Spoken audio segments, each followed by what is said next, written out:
Hey everyone, welcome back to Epicenter Garage. Today I made a little road trip up to my good friend's place that has a Porsche shop here in Wichita because he is the best and the only one I wanted to trust with a super low mileage 944 turbo that I bought. We're going to take a quick tour of his shop. I'm getting a chance to show you guys the 944 turbo, but we're going to go to the back. You get a chance to meet Mo, and I think there's another character in the back too that you guys are familiar with, and we'll get a chance to say hi to him. So let's go to the back and let me show you this 944.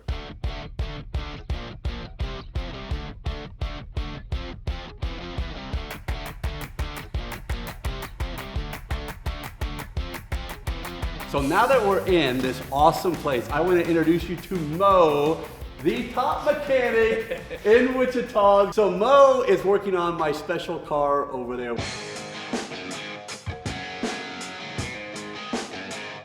I found this car, one owner car, 15,000 some odd, 16,000 miles on it.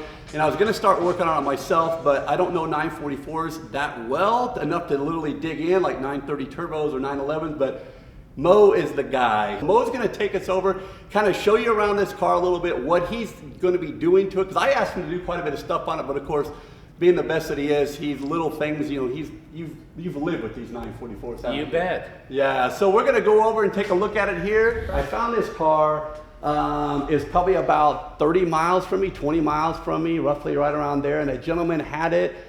He bought it from Schofield, a Porsche dealership here in Wichita, Kansas. It still has what I think is the original tires on it, the old P7s. Unmolested car, other than a few little things, you know, the thing to do back in the day was to throw the 944 reflective deal in the middle and then move the tag down, which, why would you ever do that? Mo is going to be doing everything that this car needs to have done to it. So kind of take us through what you're doing here. So basically replacing all the crank seals, rollers, water pump, thermostat, all the coolant hoses. Tensioner and all that. Tensioner. Yeah. Oh, man. Everything got replaced. The oil cooler came out and replaced the gasket behind it. Basically, just going through it. I mean, everything needs to be refreshed, just being aged. Yep. But what I've seen, what I'm dealing with this car, it all seems like all original. Yeah, this owner bought it. He traded in. He had a regular 944 red with black interior. And when the turbo came out in '86, he really wanted one, but then eventually bought this, which is an '87, and drove it. Unfortunately, he lived about 4 miles down a dirt road or gravel road. So the bottom needs to be clean, but everything else is pretty nice. And then he had a family and then had multiple kids pretty quick. And then he basically just parked this thing in 2004, I think, and it's just sat in his garage. It's been sitting, yeah. It's been sitting. Basically, what I consider is going to be like the first maintenance. Yes, absolutely. And from now on, we start going from there. Because the brakes, when I first got this thing, I didn't want to fire it up. When I went to go push the brakes, there were like no brakes there. It went almost to the floor and then started to stop. So you're going to be flushing the brakes and going through and doing. Yeah, we'll see. it's acting like it's got air in it. Okay. So flushing the system, you know, of course, and the transaxle got new fluids in it as well. Okay. Just power steering fluids. I mean, all the fluids can be changed on it. This way, it's all up to date and ready to rock and roll. You were just talking about how, you know, people that buy cars like this or low mileage cars, they just let them sit, or collectors, and that's okay if you want model cars. But if they sit, man, they don't like to sit. No, they don't. You bad gotta news. drive them. You Bad gotta news. drive them. You gotta drive them. That's when you start having all kinds of problems and leaks and things. So. It's cheaper to keep them running than let them sit. Absolutely. Your shop here is so cool.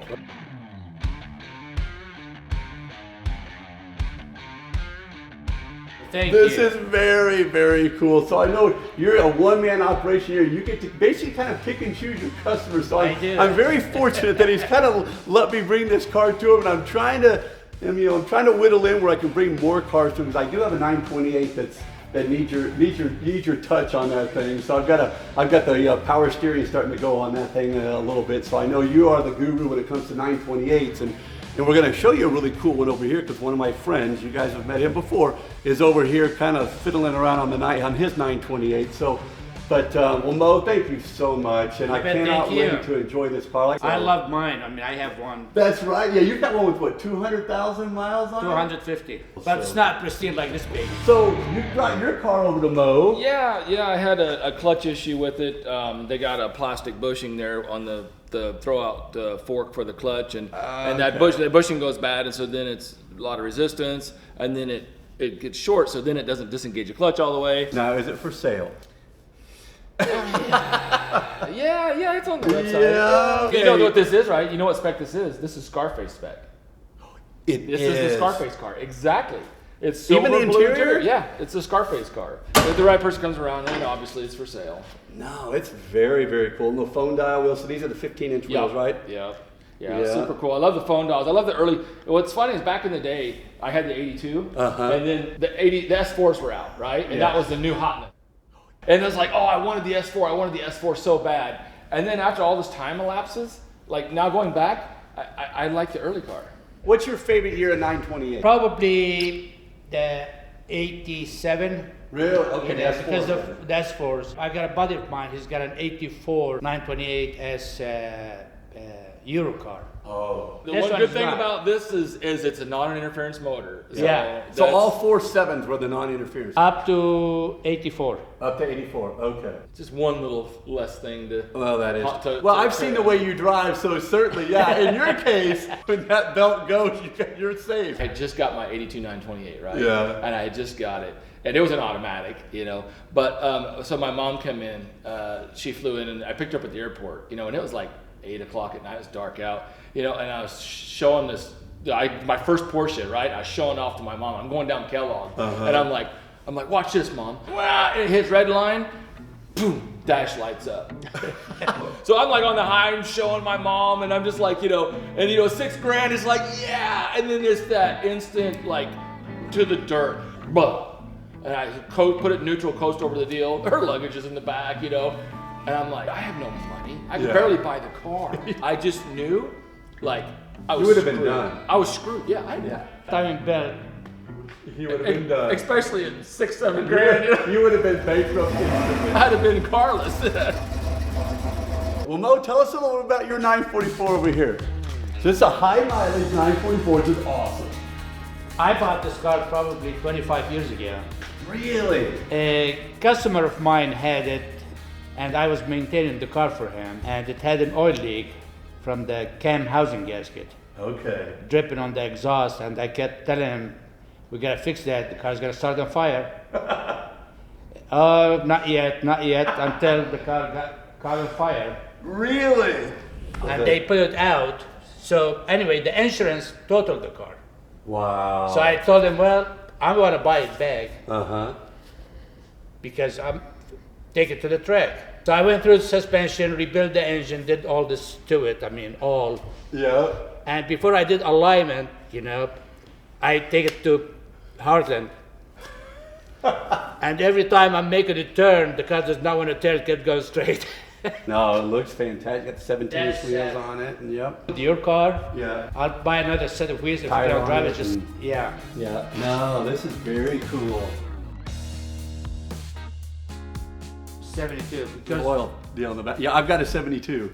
Yep, absolutely. Right on the side. And people would always put gas in it, didn't they? Well, at that days it was a full service. So they go sit in the car, they didn't get out of the car, smoke cigarette, That's. Well, somebody's putting gas in their oil tank. I didn't even think about that, but you would have been right. You have full service stations in the 70s, and you pull up, and you're not paying attention, and smoking your cigarette like they did, and somebody puts a. Oh my God! It would be interesting to find out like how many cars in the U.S. out of the 72s like had that issue of literally gas in the oil. You've had this car for a long time, right? How long? Probably 3 years now. 3 years now. So what he's doing is he's going through, it's a 1972 911T. It did have carburetors on it, but he's putting fuel injection on this thing. But this is a nice car. You'll never sell this car, right? Well, everything for sale. So if you do, you guys are hearing this. If you decide to sell, you'll be the first one. Oh, you guys heard it. This is a really clean car. They are expensive cars. What makes them more expensive if you take them to the wrong mechanic. Yeah, I can see that. Because they start trying to learn on your car, they don't know what they're doing. Every area, like on that 944, the front end, I will not do half a job. Anytime I'm doing timing belt, means timing belt, water pump, all seals, rollers, everything. Right. And a lot of it comes to do literally the customer. I mean, you don't want to have a customer that's like, well, just kind of do this or just kind of do that. It's like you want customers that are like, if the customer say, don't do this, it means he's got to take it somewhere else. I'm not touching it. Because it's going to, years ago, I used to let them do that. And 3 months later, it will bite me. If I don't do it the way I want to do it, I don't touch it. No, it's not worth it. That's awesome. Yeah. That's awesome. Anything, each job, like a setup, you know, I know when I'm in there, I add to it. Yeah. Because I don't want to go back in there. So I'll have the customer invest another hour, 2 hours while I'm doing it. Yes. But I'm saving for the long run lots of money. No, I totally get it. It's one of those things where like when you're in there, you might as well do it, replace the parts because you don't want to have to go through that whole process again. So there you have it. 944 Turbo is in great hands, and we're going to be doing a future episode on that car once I get it back. We'll be doing a little comparison between my 86 and this 87. Once again, guys, thank you so much for watching, and we'll see you again real soon.